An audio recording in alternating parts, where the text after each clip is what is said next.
All right, so here's the most common question that I have been asked since starting this account.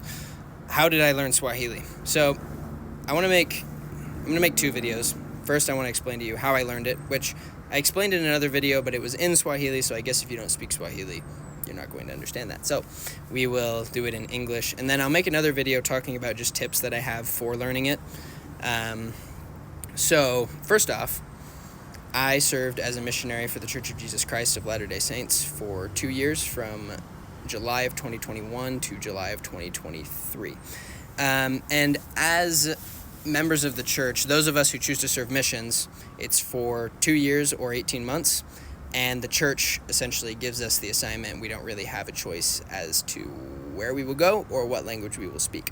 So my assignment was to serve in Illinois, speaking Swahili. When I first read that, I was very confused. I did not know what Swahili was, but, I just kind of accepted and went with it. And so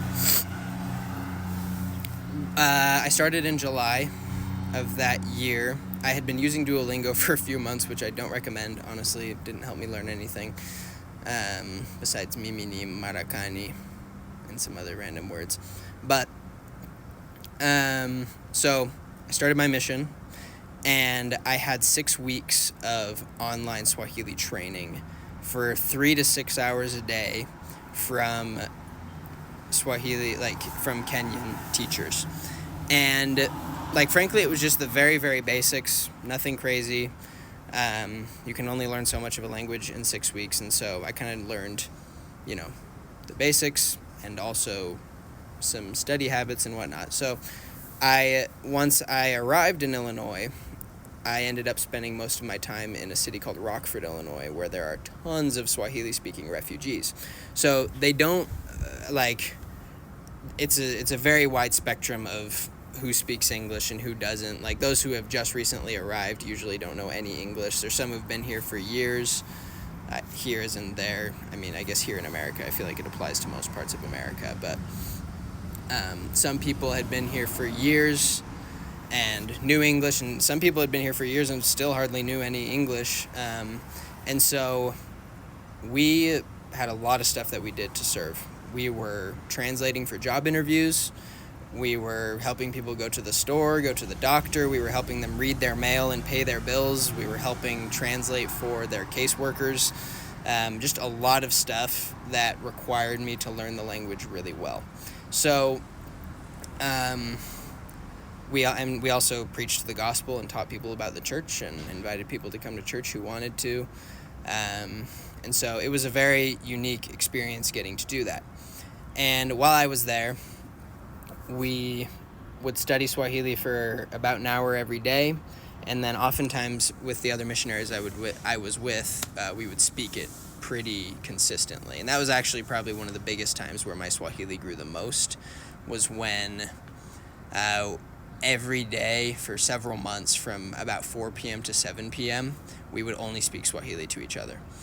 And so that was big because it forced us to really rack our brains and try to remember the stuff we had learned, try to form sentences, even if they weren't perfect. We were pushing ourselves to learn it really well. And it was no excuses, only Swahili. If you have something that you need to say in English that you can't figure out how to say, put it in Google Translate and then say it in Swahili. That was huge. It was a little bit tedious, but I don't know, I think that's the price you have to pay for learning a language well. So there was kind of that experience. When I first started my mission, there was another missionary who spoke it a lot better than me and the other missionaries spoke it, because he had been learning it for about a year, but then he finished his 2 years. So that's when we had to really, really lead out the effort and put in a lot of work. And, we were just forced in a lot of situations where we had to use it. And some of the other missionaries I worked with, actually 3 of them are from East Africa. 2 of them are native Swahili speakers. And so that was super, super helpful as well, to live with them, to learn from them, to speak with them every day was huge. So anyway, those 2 years ended. Afterward, I got a job as an interpreter for, a freelance interpreter for about a year.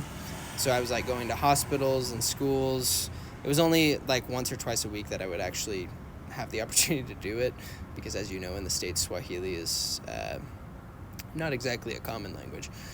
But there's still a need for it, and so that helped me to get to use the language more. Shortly after that, I got to start teaching missionaries Swahili, so I got hired as a Swahili teacher and was teaching Swahili basics to new missionaries, and I was also teaching Swahili to missionaries who had already been speaking it for a little while. So all of that gave me a practice. It gave me a deeper understanding of the language and how to use it.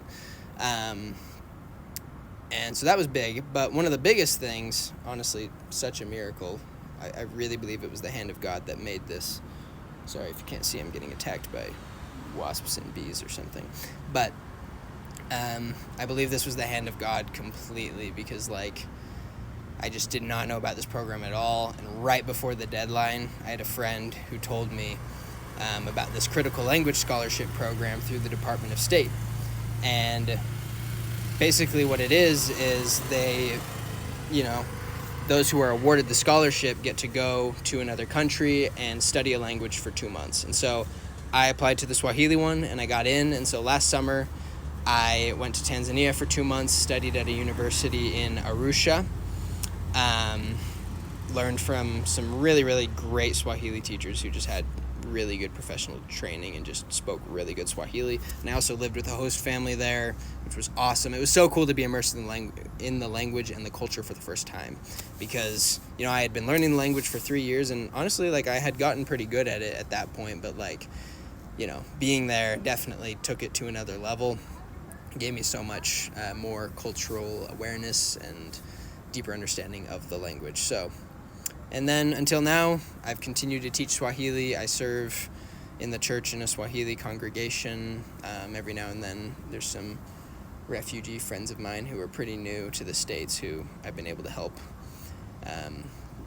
like just take them places and translate for them and help them learn lots of stuff. So that's kind of what that is. Yeah, that's all I'm going to share for now.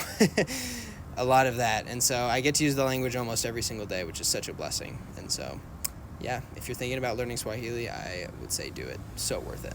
But yeah, work hard. Chapa kazi, as they say. Anyway, asanteni, kwaherini, tutaonana.